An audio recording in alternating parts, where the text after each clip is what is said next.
In the heart of a vibrant village in eastern Nigeria, two women lived under the same roof, bound by marriage to one man, Okonkwo, and separated by a chasm of bitter rivalry. The first wife, Nkechi, was a woman of strong will and sharp tongue. She had given Okonkwo 5 beautiful daughters, but her status as first wife was constantly under threat. The younger wife, Ugo, was soft-spoken and cunning. She had borne 4 daughters of her own. The air in the home was thick with silent tension, a constant competition to impress their husband and, most importantly, to be the one to give him a son. The village watched as Nkechi and Ugo tried to outdo each other, from the richness of their egusi soup to the splendor of their clothes. But the real prize was in their wombs. It was a race for the air, and both were relentless. Finally, after years of hopeful prayers and secret traditional remedies, both wives became pregnant at the same time. The village held its breath. When the time came, Nkechi gave birth to a healthy baby boy. She named him Chidi. And a few hours later, Ugo also bore a son, whom she named Emeka. Instead of bringing peace, the two sons fueled a new, more dangerous phase of their rivalry. They were no longer competing for a son, but for the one true heir.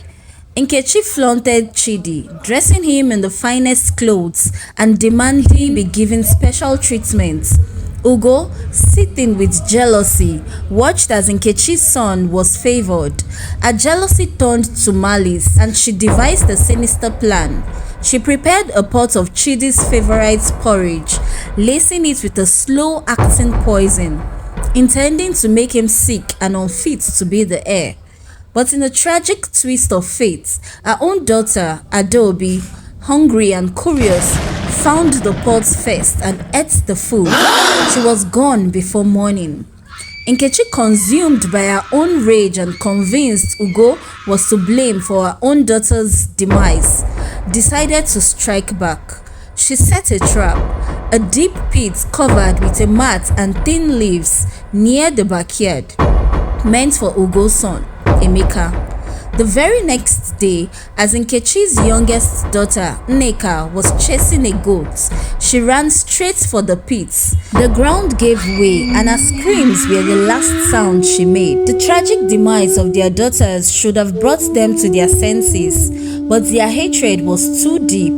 Each blamed the other, their shared grief twisting into a bitter, endless war. Okonkwo, a broken man, watched as his home became a tomb of sorrow and rage. The village elders, seeing that Okonkwo's home had become a curse, suggested he take a third wife to restore harmony. Her name was Adanna, a woman known for her quiet grace and deep wisdom. Adanna entered the family not as a rival, but as a calming force, treating both boys with equal affection and refusing to be drawn into the endless competition. Adanna's peace was an immediate threat to the two warring wives, Nkechi and Ugo. Once mortal enemies formed a chilling alliance. They were convinced that Adanna was a witch sent to steal their children's destinies. They concocted a final deadly plan. Knowing Adanna was a skilled weaver, they presented her with a gift of beautiful, vibrant threads, a sign of their supposed acceptance. But the threads were soaked in a powerful, fast-acting poison designed to kill her slowly.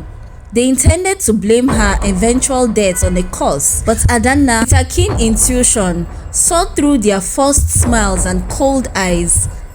Adanna accepted the gift, but immediately grew suspicious.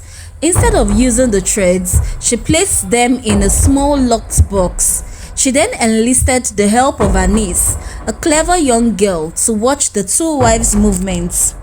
The girl reported back with a chilling tale of the two wives cackling as they spoke of their gifts and the end of the third wife, Adanna.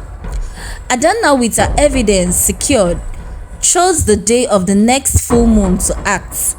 At the next village gathering, when the moon cast its pale light upon the center of the village, Adanna stepped forward holding the box.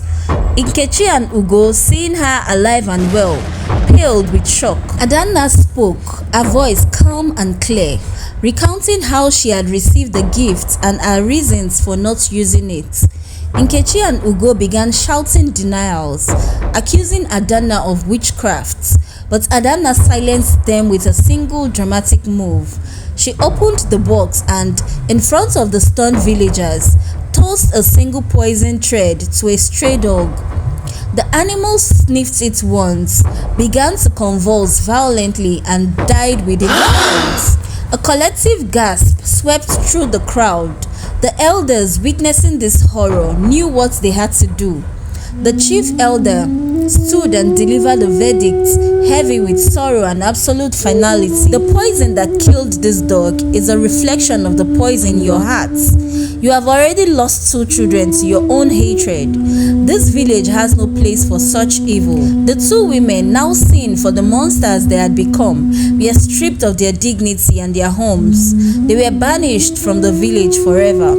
Their pleas and cries for mercy swallowed by the silent condemnation of the crowd. They were forced to walk away into the darkness, leaving their 2 sons behind. Adanna took both boys, Chidi and Emeka, into her care, raising them as equals and ensuring that the seeds of hatred and rivalry planted by their mothers would never take root. The village found its peace again, forever marked by the tragic story of the 2 wives who lost everything in their ruthless quest for an heir.